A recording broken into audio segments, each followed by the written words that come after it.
Happy Halloween, everyone. Well, everyone else is out trick-or-treating tonight. We're going to do something a little different for this deep dive. We're going to be looking at, you know, interconnected right-wing groups. And so, picture this. We've got a conference room in Sydney. It's buzzing with familiar faces. Politicians, commentators, even a famous psychologist. We've got Tony Abbott claiming that Australia is the least racist country. Yeah.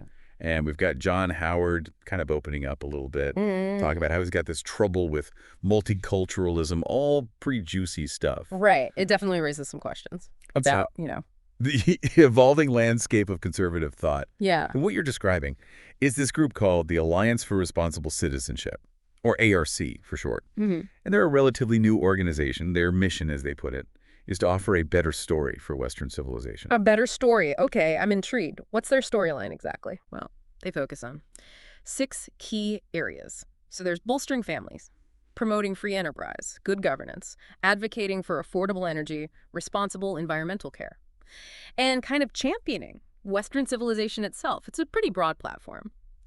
But the common thread seems to be this return to traditional values and the pushing back against what they see as an overreach of the modern left.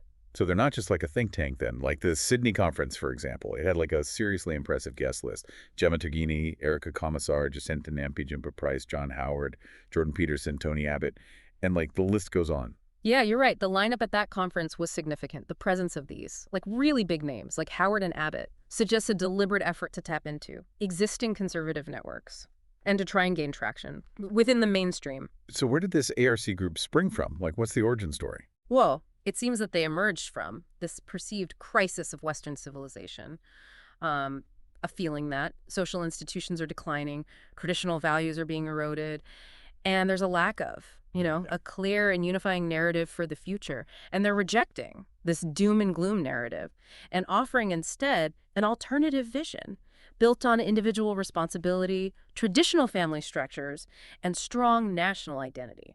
Interesting. And there's this article from the Menzies Research Center, who, by the way, seemed quite supportive of ARC. And they note that ARC isn't about imposing these top-down solutions. Instead, they want to kind of foster discussion. Yeah. And push back against what they're calling the poisonous narrative of the cultural left. That's a crucial point. And it ties into this concept of a shadow network that was explored in this piece from Pearls and Irritations. And the idea is that these groups are operating kind of behind the scenes. Yeah. And they wield considerable influence on public discourse and even policy decisions, often in ways that aren't immediately apparent. Okay, so who's bankrolling this better story? Who are the puppet masters, so to speak? Well, sources point to involvement from Ledatum Ventures and Sir Paul Marshall, both with ties to conservative causes and the Brexit movement. This suggests a network of conservative funders operating transnationally, seeking to shape political conversations on a global scale. Okay, this is where things get really interesting. So David Robertson, who actually attended that Sydney conference, he wrote this piece, and he points out what he calls the elephant in the room, which is ARC's hesitation to openly embrace Christianity. And Robertson suggests that this might be, a tactical error, especially given that many of the values they're championing are rooted in Christian principles. It is a sharp observation. It seems they're trying to craft a message that has broad appeal, perhaps to avoid alienating people who don't identify as Christian. But as Robertson points out, this approach could make them vulnerable to accusations of hypocrisy or even of concealing their true agenda. So it's like they're trying to promote the values without explicitly aligning themselves with the source, so to speak. But can you really separate the two? That's a complex question. It's true that Western values have roots in Christian tradition. But whether those values depend on religious belief is debatable. And ARC seems to be betting on a more secular approach, at least in their public-facing messaging. Okay, so we've got ARC with their grand vision and influential backers. But they're not the only players on this field. There's another right-wing group, Advance Australia. That's been making waves, particularly during the recent Voice referendum. Absolutely. Advance Australia offers a compelling case study in how these groups leverage social media to amplify their message and really impact political outcomes. And they were heavily involved in the No campaign. And they use platforms like Fair Australia to spread information and mobilize voters. And an article in Honey Swaite suggested that Advance Australia isn't afraid to play hardball. They were accused of spreading misinformation and stoking fear during that referendum campaign. That raises serious concerns about the ethical implications of these tactics. And the article specifically criticized their use of social media to disseminate divisive and misleading content. So where do ARC and Advance Australia intersect in this web of right-wing influence?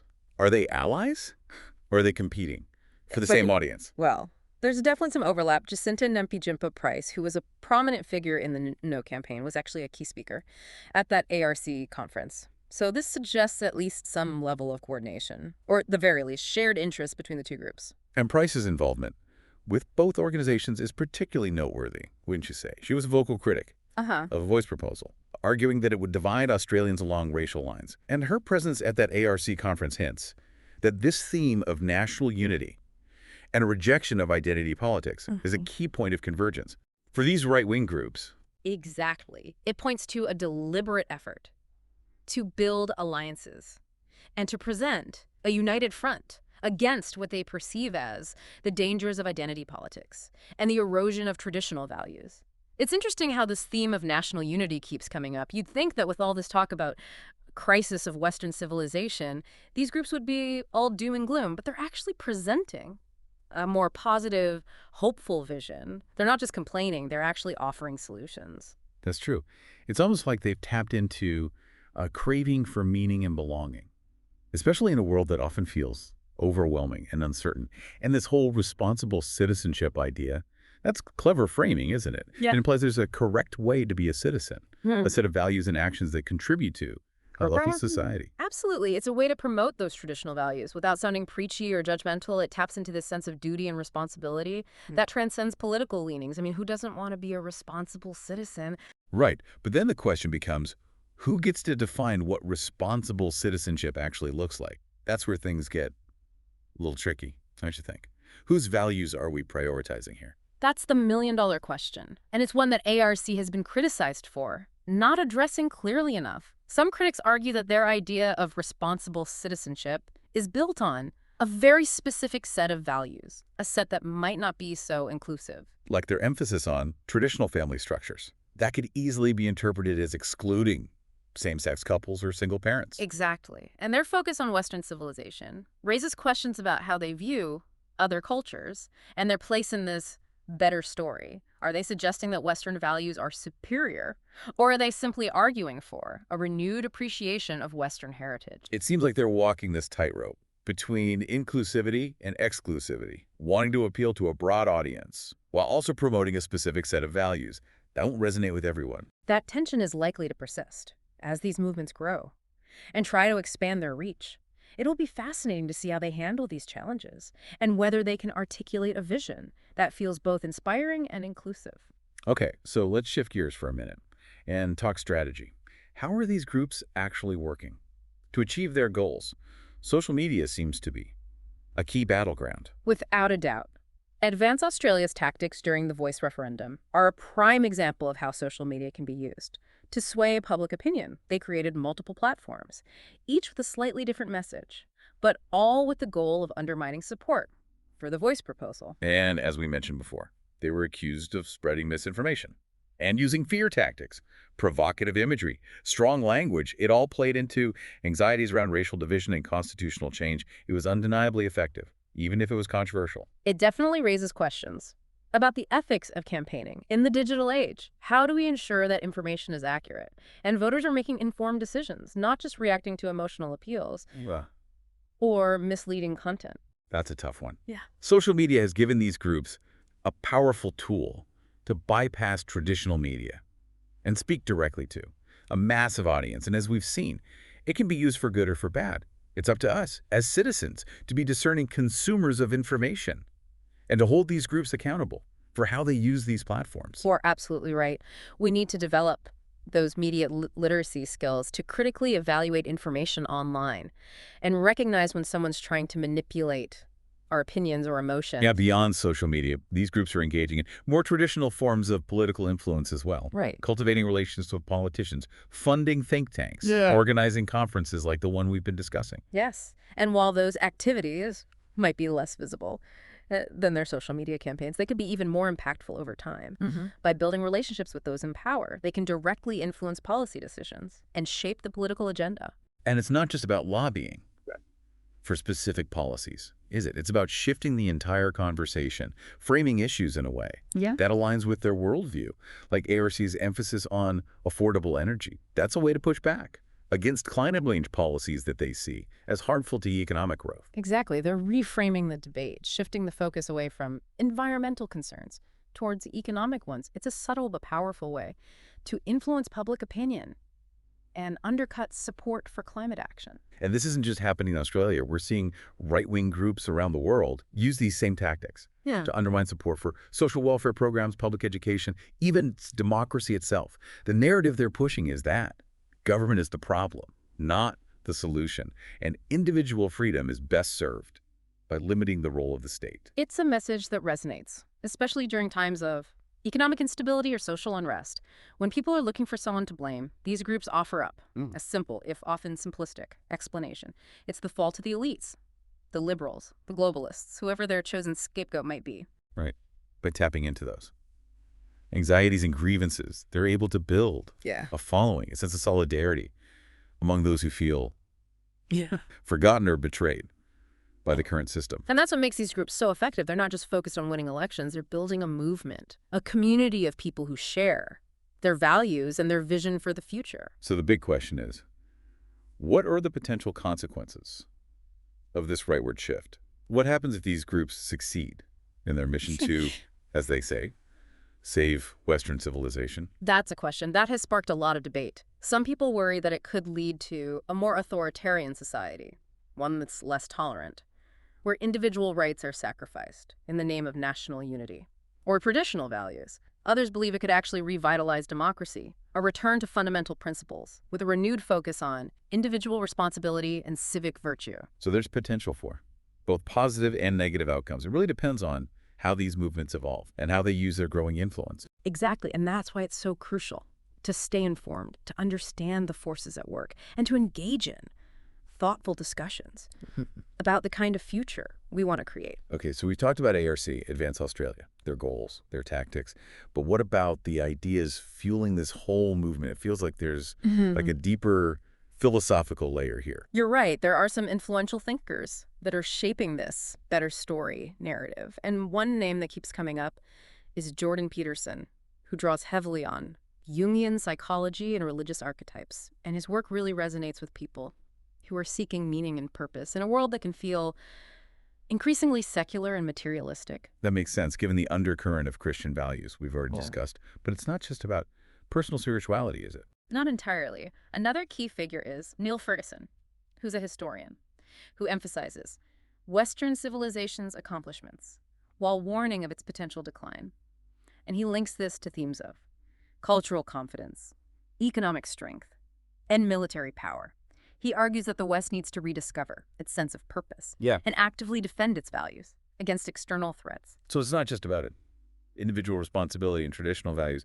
It's also about national strength and global influence. It almost feels like a call to action. It is, in a way. And this blend of Yeah. individual and collective aspirations is a big part of the movement's appeal. It offers this sense of belonging to something bigger than oneself, a shared identity rooted in history, tradition, and a belief in Western exceptionalism. I can see how that would resonate with people who feel like the world is changing too rapidly, that their values are being eroded, and their culture is under attack. Absolutely. It offers this sense of stability and certainty in a world that can feel increasingly chaotic. It's a call to return to a simpler time, to rediscover the values that made the West great, and to defend those values against those who seek to undermine them. Okay, so who are these underminers? Who are the villains in this narrative? Well, it depends who you ask. For some, it's the cultural Marxists, which is kind of this broad term used to describe anyone perceived as pushing a radical left-wing agenda. This could include academics, activists, journalists, even entertainers. So it's a pretty wide net they're casting, labeling anyone who challenges their worldview as an enemy of Western civilization.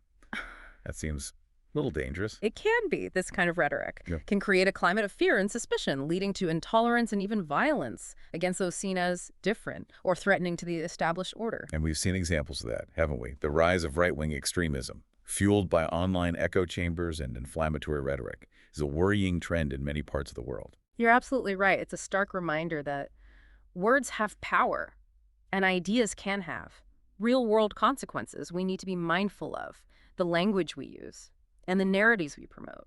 And it's important to challenge those who try to divide us or incite hatred against others. So to bring it all together, we've got this mix of psychology, history, Yeah. and a healthy dose of cultural anxiety fueling this Yeah. better story narrative.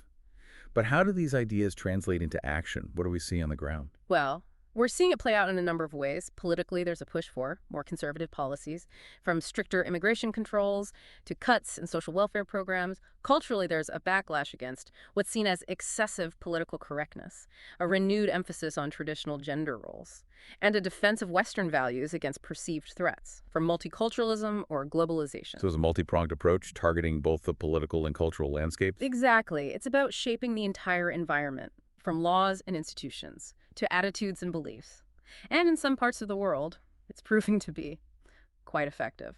And as we discussed earlier, social media plays a crucial role in amplifying these messages and mobilizing support.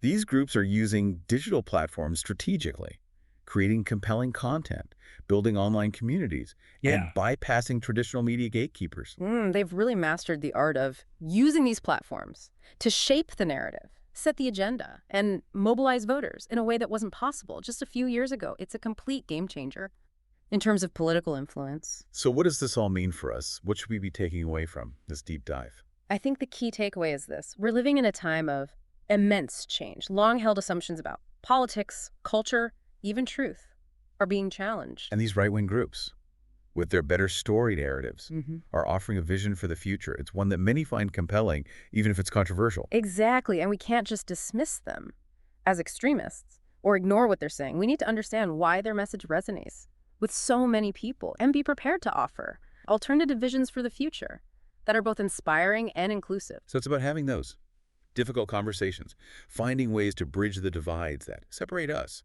and ultimately working together to build a better future for everyone. That's exactly right. So there you have it. We started with a somewhat spooky conference room in Sydney, and we ended up exploring the philosophical foundations of a global movement is a complex and constantly shifting landscape, and we encourage you to keep exploring these ideas, critically evaluate the information you encounter, and engage in thoughtful conversations about the kind of future you want to see. Remember, the better story isn't something pre-written. It's a story we're all writing together through our choices, our actions, and our commitment to building a more just, equitable, and sustainable world. Thanks for joining us on this deep dive